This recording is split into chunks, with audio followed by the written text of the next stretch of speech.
I have notes so that my galloping mind keeps on focus and I remember everything I want to say. So I mentioned once in a video that living in Portugal was more expensive than living in London for me. So before you get on your high horse and start bashing away in the comments or getting your knickers in a twist, this is for me. So yeah, and then I mentioned that maybe I'll explain it one day in a video. I never did. Somebody reminded me that they still wanted to know how come, so hence this video. So there's areas where people save and I might not. And sorry, there's a cat here that's newly moved in and is very shy and she's just walked by. Yeah, sorry. Oh, I said I was going to... Notes. Where's my notes? Right. So, I'm distracted. What was I saying?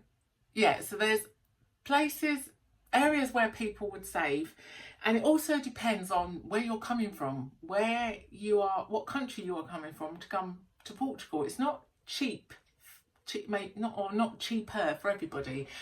But anyway, so often you'll hear a lot of people saying how cheap Portugal is, how cheap it is for them. So a lot of people are coming from countries where they have huge medical expenses. So if you're coming from one of those countries, right off the back, you are quids in from when you get here, because even with your medical insurance, it's still a fraction of what they are used to paying. And then for those of us from the UK who don't need insurance for a D7 visa, and from other EU countries, we have free medical care here. So straight away, if that's a saving for you, you have made a huge saving. So it is, you know, that's big monthly expense is wiped off. So obviously it's going to be cheaper for you. Also housing costs as well. But yeah, so that's a biggie, because some people seem to be confused because they say, well, I've heard people say it's so cheap and Portugal's cheap for them. That's for them. So you've got your big costs. What are your main costs? Housing, groceries and shopping, car and transport. I just assume everyone's got a car. Oh God, you've got to have a car. How do people live without a car? Anyway, motoring and transport, yeah, I would say.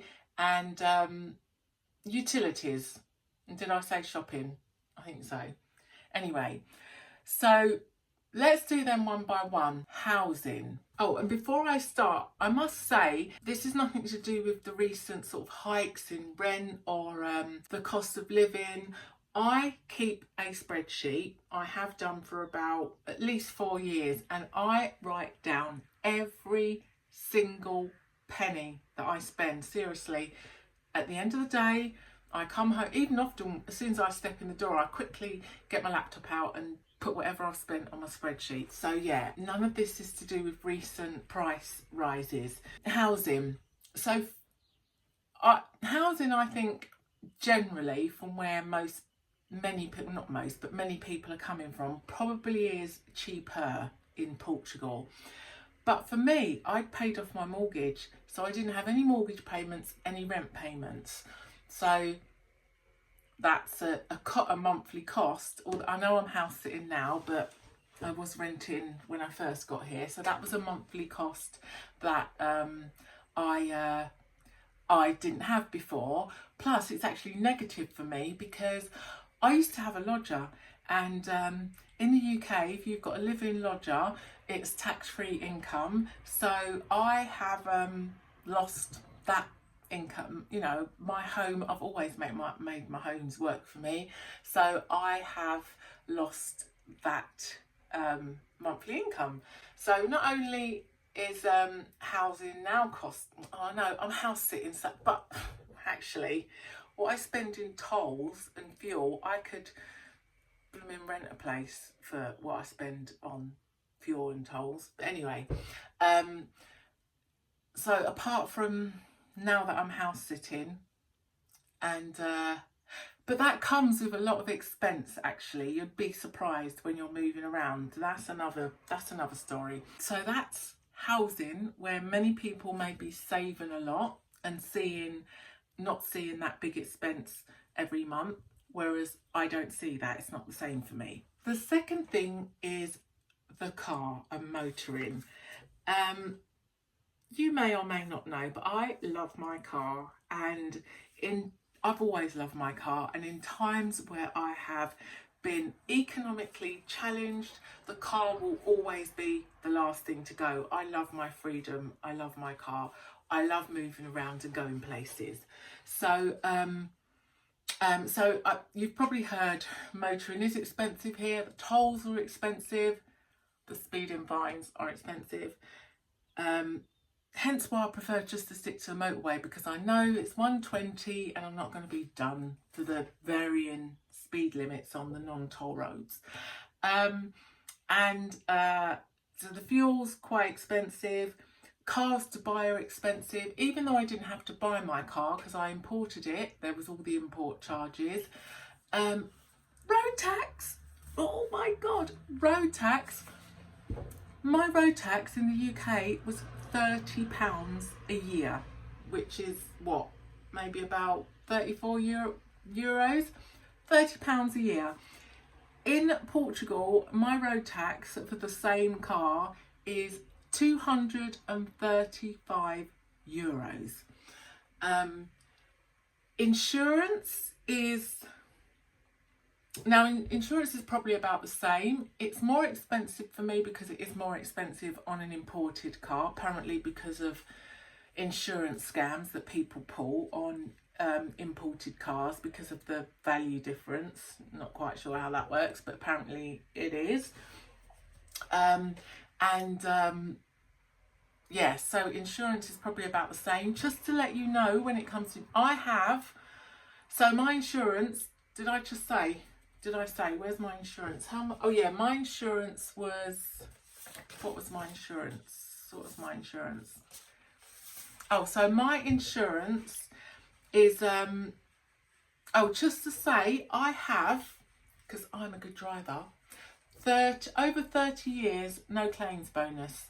Obviously they don't count that far back, but they do. Your no claims bonus does carry over. You obviously get proof from your previous UK or whatever insurance company, and they do ask for the the proof of no claims, and they do take it over.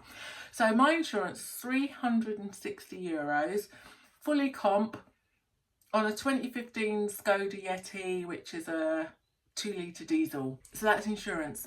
Servicing and maintenance is about the same. Yeah, it is. It's about the same. It's definitely not cheaper what I've paid. I haven't gone to little independent. But I tell you what, that's another thing where it isn't cheaper for me. So anyway, like for like, it is about the same when you go to a major garage for a service or anything. But in the UK, I didn't pay for my services.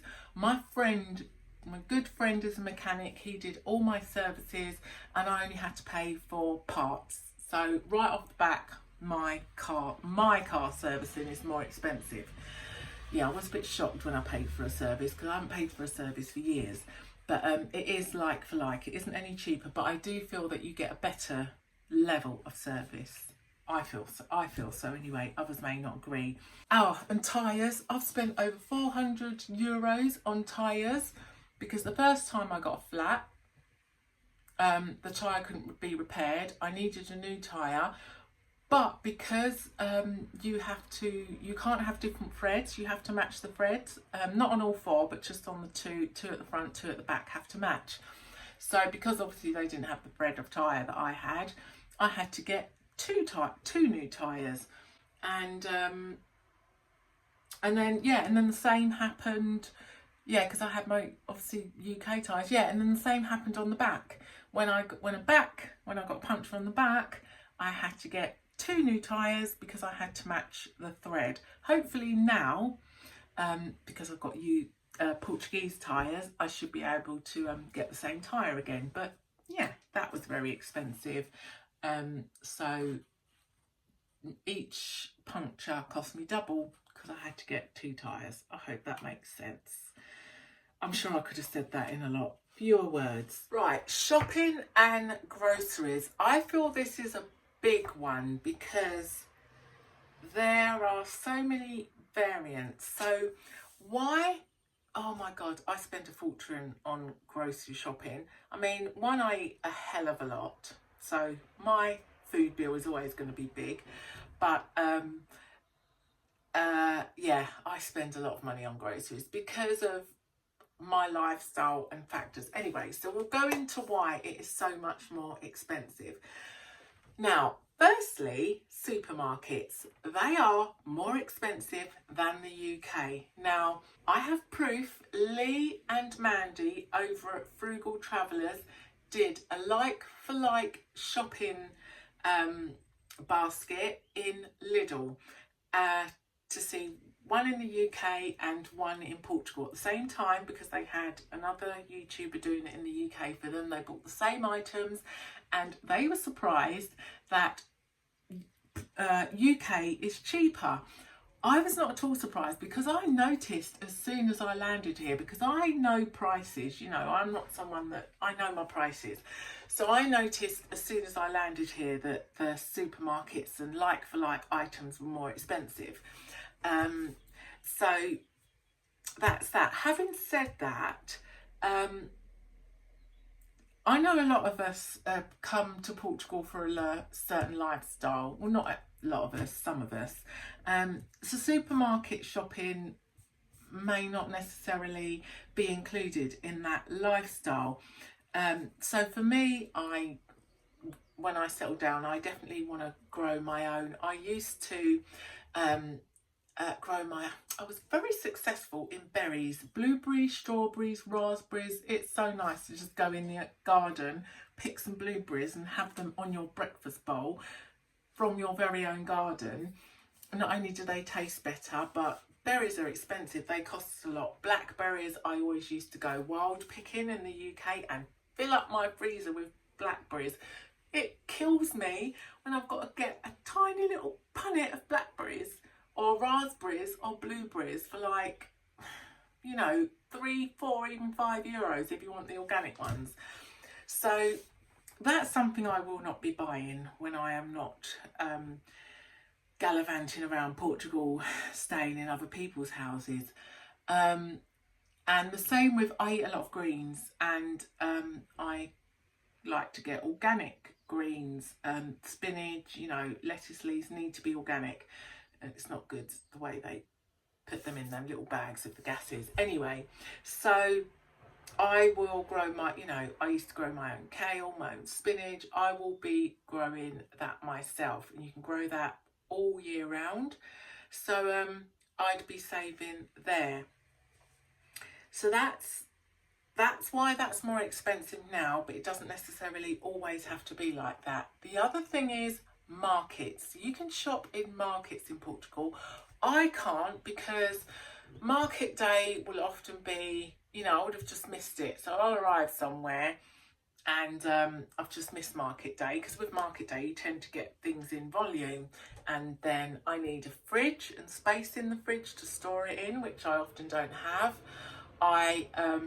Often it's just on the wrong day, so it would be market day the day before I'm leaving, so that's not when I want to do a big shop, or I would have just missed it the day before I arrived and I need to go and get my shopping, but I've just missed market day. And the other thing is, you get gifted a lot of home produce from friends, neighbours, even if you don't grow your own.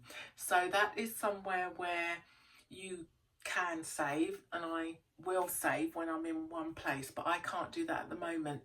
The other thing, food waste, it's not so bad in the winter, but in the summer you can't even keep something in your car for 20 minutes because the car is like 40 degrees Celsius inside the car. I know, because I have my thermometer, which I carry everywhere with me, and I measure inside, I measure outside, I measure the houses, I measure the car. I'm always measuring temperature and humidity. I'm obsessed. So yeah, so that's where I wouldn't save. Another area where I save with groceries and shopping, living in where I did living in London, and which now costs me more, is wholesale. I would get all my regular consumables from wholesale, Costco, a little bit in Macro, and other wholesalers. And also somewhere like Costco has really good things like coconut oil, nuts, you know, super berries, like almond flowers and specialist flowers, which here I would have to get those in a health food store, and that just quadruples the price. It would be the same in the UK. So that's that. We also have in London, I don't think things are expensive. I think things are cheaper in London than if you go out to like some towns and rural places in the UK, because London, there is a lot of choice and a lot of competition, so prices are competitive. We also have, talking of wholesalers, we have like big Asian, Chinese wholesalers, so you can get a lot of stuff from them like that you would have to go to a health food store for, and one, they're wholesale, two, they're not fancy. To them, they're just ordinary, so they are a fraction of the price. So that is somewhere where I would have always really saved and don't save anymore. I mean, coconut oil from the supermarket compared to getting it in bulk in Costco. Even things like coupons and special offers. Yeah, so I miss out on that. Oh, also my American Express and other points that I collect. I had a holiday for two to California, all on Tesco Club Card points. I mean, this was when Tesco Club Card points were a lot more generous, but still I make lots of savings. I have never ever paid for my yearly car breakdown with the RAC, which is our sort of we've got the AA and the RAC. I would never pay for breakdown because I always paid for my RAC membership with my club card points. So I am not collecting points with or rewards or getting some kind of benefit on my spending here. Because I don't have a Portuguese credit card. I don't even know what I've got, that's too, I don't know how to find out if and what they do. You've got websites and YouTube channels in the UK that specialise in nothing but telling you the best deals, the best interest rates on savings accounts. I can't be bothered to do all that myself. I've got brilliant resources for that in the UK, whereas I don't have that in Portugal.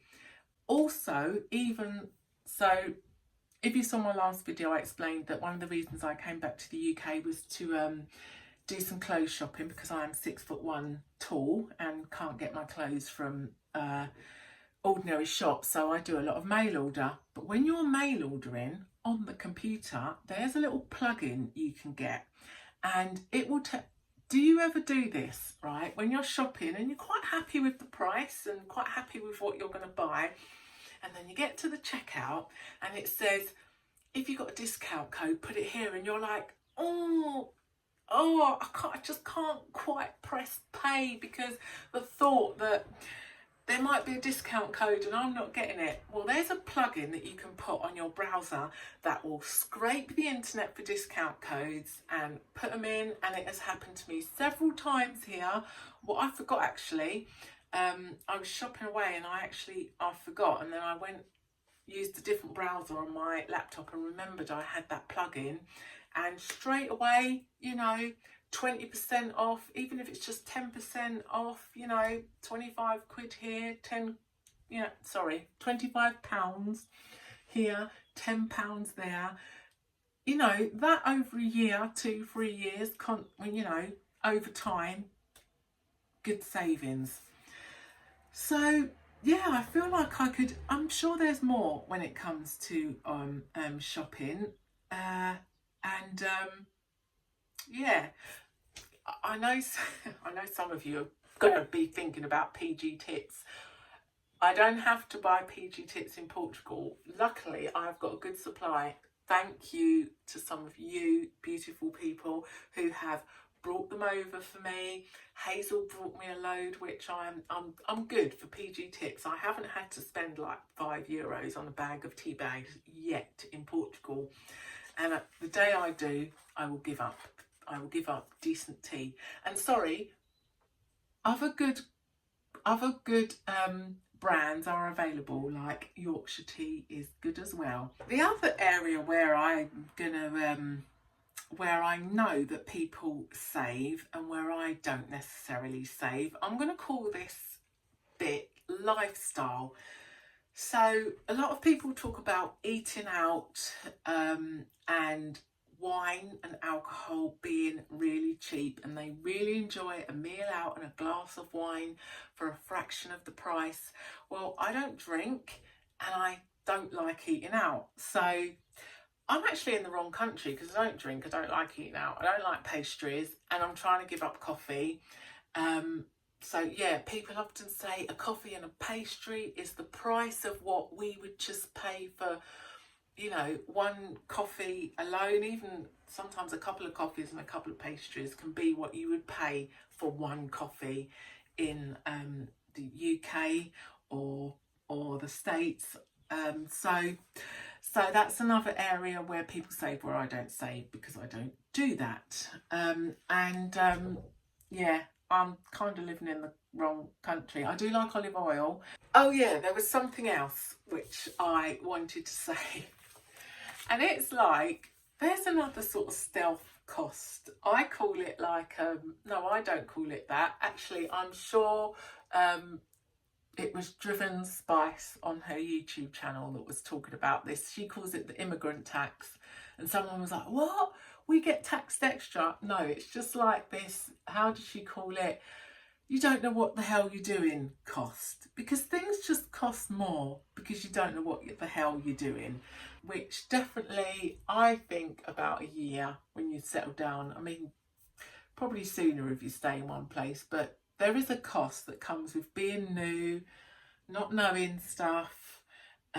So there's that. And the other cost that comes with being an immigrant is the bureaucracy cost. So I had to go to my care of address, like what I use as a home address, is in central Portugal. Yet Seth, now there are Seth offices in Coimbra, in Aveiro, but Seth only gave me the option to come for appointments in Porto, which cost me, when I went for my appointment, in tolls and fuel, about €50. And the same with the driving licence. I had to go to the IMT office, you know, from one end of the country to the other several times. I know somebody that lives in central Portugal, but their driving licence exchange is being dealt with in an office in Algarve because that is where their previous address was. And they was called to the Algarve office for an appointment. They were sent an appointment, went down thinking they was actually going to pick up their driving licence. No, she went all the way to the Algarve for them to just take her photograph, snap her photograph and leave, that's all. So there certainly is a lot of days lost. You know, not everybody's retired and that can just spend all day in some government office. So there's that little bit of extra cost as well. But yeah, I suppose you've got to expect some cost with setting up sticks somewhere new. So I think that was everything. Yeah, hope I didn't waffle on too much. And there you have it. Anyway, that is why Portugal at the moment is more expensive than London for me. And it hasn't changed. and that, as I say, has nothing to do with the rising prices of things. This is yeah, this is how it's always been. But maybe I'll come back to this one day when life is a little different, and we'll have a look. Thanks for thanks for watching this far. I feel like I need to do a little need to have a little Easter egg at the end of the video for those of you that stick it out right to the end. You need some kind of bonus points. See you next time. Thanks. So today's bottle for providing our tripod is Ringdon Farm apple juice with ginger, and they won a Great Taste Award in 2016. It was market day today, so I went and got some of this